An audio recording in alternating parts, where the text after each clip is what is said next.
You sure I have to do this? Can't I do it later? Ugh, fine. I'm here now, I'll do it. Hey everyone, thank you so much for joining me here today for our fourth sin. I'm only joking about doing the script for this, since today we are joined by Sloth. But hey, we are over halfway with the sins. Envy, greed and gluttony left. Not necessarily in that order, but sure to join us shortly. By now it's repetitive, but I've got the next sin sketch done already at the time of starting this script. By the time I finish it, I may also have finished the next sin. It's a system that's working so far, I must say. I work on the scripts in sections as and when I can, with a goal to do a little bit of the drawings, when I'm working on smaller designs too, or images for Charmed. I tend to do it where I write a few sentences, ensure it flows with the previous section, or that I've at least acknowledged when I'm jumping around, before arguing with the songs in queue and then go back to writing the next few. Rinse, wash, repeat until there's a full script. The other option is that I fully forget I have one open when in another tab and end up doing something entirely unrelated. Like, I know I'm not even a minute into this one, but I've already paused the script once and ended up editing a chapter of another story I work on when looking for what I was meant to be working on. But progress is progress, so I'm not turning anything down. Now let's actually get into the substance of the video. I'll begin how I always aim to, by defining the way I'm interpreting this particular sin, so later elements hopefully make more sense. Sloth for me is a chosen laziness. It's being disinterested and apathetic towards doing what you're meant to do, or trying to improve in any sense by your own choice. For me, it's really only a failing of a person if there is an element of choice to it, or something they don't try to change. How pride is an issue when the person chooses to put themselves on that pedestal, above everyone else, and refuses to change that view or at least work on it. Wrath is an issue when people choose not to let go of grudges and decide to take it beyond reason. Lust is more complicated with the focus on thought in that sin. It's one that's usually seen as committed in the mind, yet acting on those thoughts can also be equally as harmful as the other sins despite its focus on thought, and at that point it's the choice of action. For sloth, I'm not really viewing it as normal laziness, or other things that might look like laziness. It's a fine line, really. See, sloth to me is when you choose it. If you physically can't do what is needed or work to improve, that's not really a person's failing. Sloth to me is a chosen inaction. I can clarify what I mean in a few examples that stuck out to me in conversations about the work. Mental health issues such as depression can appear as if someone is lazy, especially if the person is lying in bed all day and looks as if they're doing nothing productive or what others deem important. I don't see that as sloth, since that's a result of something else going on. Yes, it isn't healthy and that person could do with some form of help if it is impacting their life, but it isn't this sin. Having a lazy day in bed and being off? Also not a sin. That's a person choosing to relax how they want to as a reward or a recharge. You can't be going 24/7 without a break. No, sloth is a consistent and repetitive chosen inaction and an apathy to doing what is meant to be done. Like repeatedly ignoring a chore because you don't want to do it, and for no other reason. It's fine to ignore things for a while, but there is a point where it needs doing, and reaching that point and still not doing it is really where this sin comes into play. The other hurdle I ended up with in this sin is really the question of who decides what is meant to be done. I know the religious answer for this is God, along with so many of the other sins, yet as a reminder I'm trying to look at them from my own perspective and with virtue ethics. How I look at this is that it's really up to the individual. It's what makes sin an option people have to choose. Like, if someone realises they should try to be nicer to people, yet then continues to be rude to anyone they meet and become more entitled, that's their own failings, as they know they should put in effort to improve and choose not to, and make no effort to change. If they genuinely try, yet still find they slip up now and then, that isn't a failure or the sin, that's simply a misstep.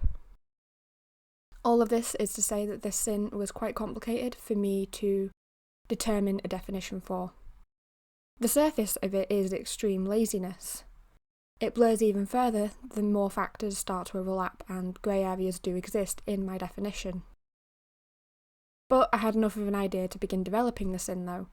Going further into views and definitions begin to turn things into a case-by-case analysis of each grey area, and no one really has time for that. Alright. Finally done with that, or at least I'm putting a pin in that section. Influences. We all have them. Mine for this drawing began with one of my previous A-level projects. I looked at the theme of life and death there by combining skeletal elements with figures, and it was one of my favourite projects to work on up to this point. It's one where I was able to create what I had pictured, and that outcome is still my favourite of any project to this day. It's followed as a close second by this giant map I made in another project, but the outcome for the exam project is actually up on the wall outside my room, since it is one of my stronger paintings. This was an influence because I had been looking for inspiration images and found quite a few of these ghostly figures or other skeletons. I knew then that I would want to incorporate an element of this into a character, despite having plans for some vices to include similar motifs. Something to look forward to. I actually gave a nod to the painting with the bones I included too. The painting's main features are the exposed ribs. If I can find any of my old reference pictures, I will include it overlaid in the video here, so it gives a sense of what I mean. This led to a small element peeking out below the figure's clothes. For the arm, it's a nod to a development of the outcome, where I'd considered using the arms instead of the ribs as a skeletal feature, yet ultimately decided on the ribs. You'll see later that the eyes are different. I've one normal, just a bit tired, and the second is meant to resemble an eye socket of some sort.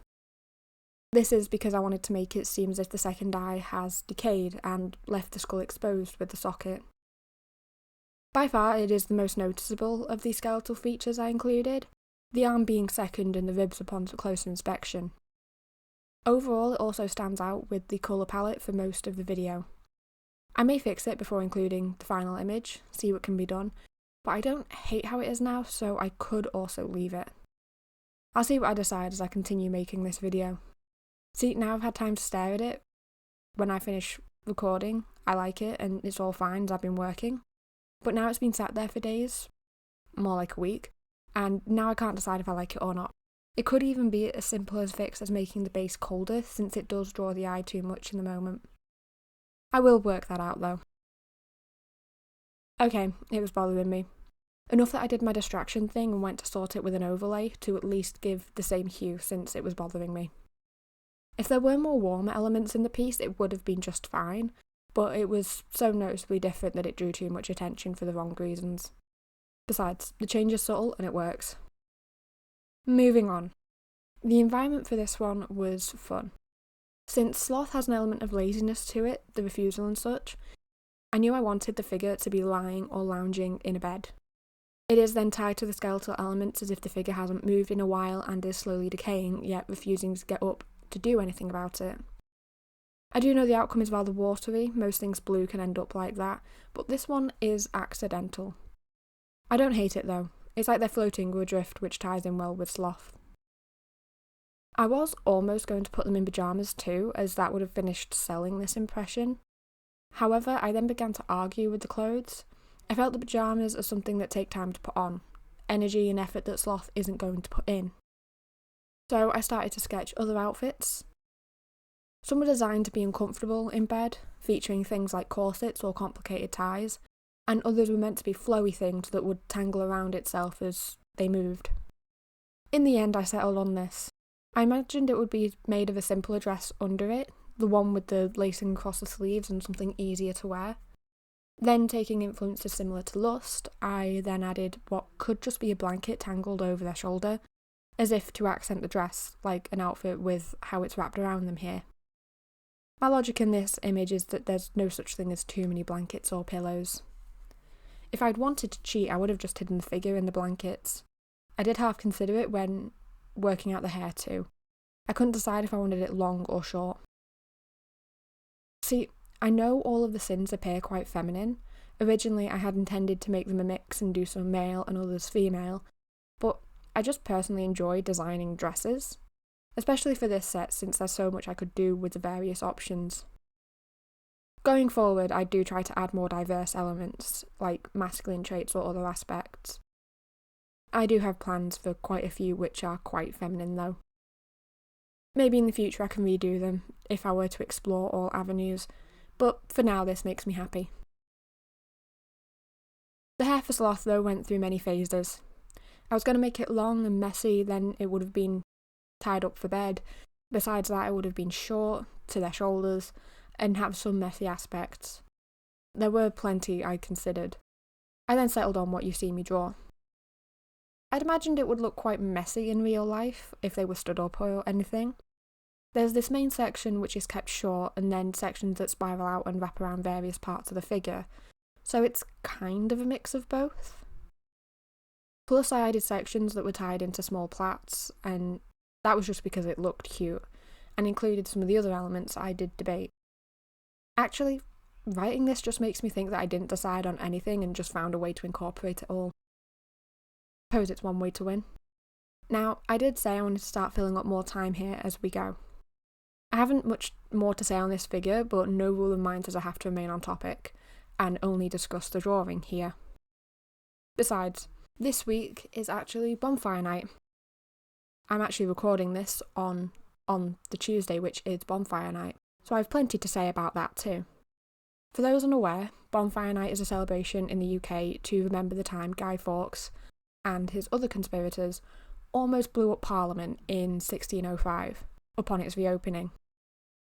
It ultimately failed because one of the plotters sent their friend a letter to tell them not to go to Parliament that day, and the friend reported the letter.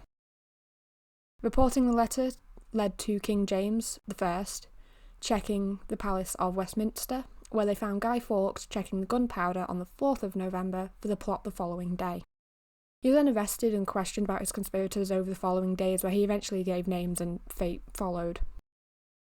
That is just a brief summary. The history in more detail goes back to before King James's rule and to the Reformation with Henry VIII.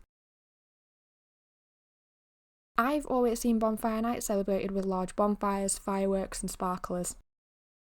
A lot of places nearby will have a bonfire event that tends to be what people would do for the night. Our neighbours would set off fireworks to celebrate the night too.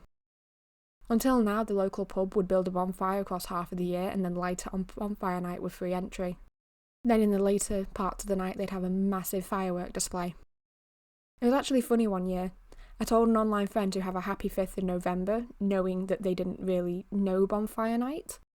And he thought I was on about V for Vendetta, which is a movie I've never seen. His confusion was funny because I didn't explain it then for a few minutes. And to this day I still have to explain to him what it is every year. Other traditions include me sitting with my dog, his name is Duke, as the main fireworks go off where we watch them from my window. I'm not a fan of loud noises, so often have my headphones on, and he has a blanket of mine. He does get plenty of treats too. Most of the time he doesn't mind the noise and just sleeps through it, just until he realises that he can use this to get pets and attention from it, or food. He's cute about it though, so he deserves the treats. This year I also decided to draw my characters enjoying the fireworks in their own world. Not something in their story, I doubt their world would have bonfire night, but it was something I could do in my spare time, and I quite enjoyed messing with the lighting effects. It can be seen on my Instagram under the same name, Noctis Corvus, alongside a lot of my other art things I do. Like, you can see my sticker designs over there and updates as I work things out one step at a time. This drawing was also for Halloween, since this year I began hearing fireworks like 2 weeks ago. They grew in frequency until the Saturday before bonfire night, but I never actually saw one. It was a little odd. I'd look outside and then they'd stop, so I went back to what I was doing and then they'd carry on again. It usually happens like that. I don't mind them though, because it is rather fun most of the time and a lot go off at once, and you usually can catch them. Just unless you're unlucky. I was in the middle of drawing one and they began going off outside the window, which was the perfect timing for references and ideas. That one was on the Sunday though. Alright, I've allowed myself that tangent. I do want to focus more on the list of points I wrote out whilst drawing, and I know I've touched on the environment, but I could probably go into a little bit more detail with it. Because the view, as I said before, is meant to be glancing down on a bed. I didn't mention that the transparent bits on the top layer are like a curtain over a fancy 4-post bed, covered in blankets and pillows. The blankets did cause some issues with the effects, and as I mentioned before, someone said they looked like water. And I did consider changing that and removing the impact, but the water tied into drifting, as I've touched on, and the feeling tied to that. See, drifting is an interesting tie, with the expression of the character kind of pushing that they're not caring for what's around them, and creates this impression that they're almost less present than others are, especially because this palette ended up being a wrath repeat, mainly using one colour in different values as it worked out best for the image. Sloth here, with the colour, is very cold. This furthers the almost disassociated state as they remained in a state of inaction, ignoring anything else I meant to do. It was an accident that worked out in my favour after all. So, I do think I'm running out of things to say this week. My list of points are all stuff I've covered already, and we may run into the music section again this week. I did just want to talk a little bit about different ideas I have for plausible series going forward, or videos I could make that seem fun. First, I have been considering doing one video stories that are self-contained and kind of like Charmed, yet smaller. Maybe 2 or 3 at a push, but ultimately short stories that are easier for me to approach and create. That's something I'll be toying with here and there, having fun with and experimenting to see what works and what I enjoy. I do enjoy telling stories, and these pictures are meant to be small stories via the design and the environment. A story of the sin without a strict narrative to tell. Otherwise, when this set is done, I have ideas that tie into mythology. Things like the Olympians, chthonic gods, and myths in general. The story side to them too. One idea I had included the main epics, like the Iliad, Aeneid, and Odyssey. To find a translation of it and read the books to Speedpaints a bit, like this, just the picture would be something tied into the book I was reading. Like the death of Patroclus for book 16, or the council in book 1. It's another idea I'll consider, maybe begin and change my mind on, but if you're interested in it, I would be glad to know. I've already read them all, more than I will admit. Beyond those, I want to do a video kind of introducing myself a little, more than I get to in these videos. Just something to introduce what I do here and who I am, alongside things I'm less likely to mention for now. All of those are things I will look at doing as time goes on, consider if I want to or not. I do want to focus on drawing and stories though, as those are the 2 things I've always enjoyed, and kind of see where that goes. If there are any ideas you want to suggest, do feel free to. I would love to consider them. Anyway though, that is all I have to say for today, and I think I've filled a good amount of the video with my waffle. Usually I would have uploaded Charm this week, but needed more time working on the art and such for it, so we had Sloth instead.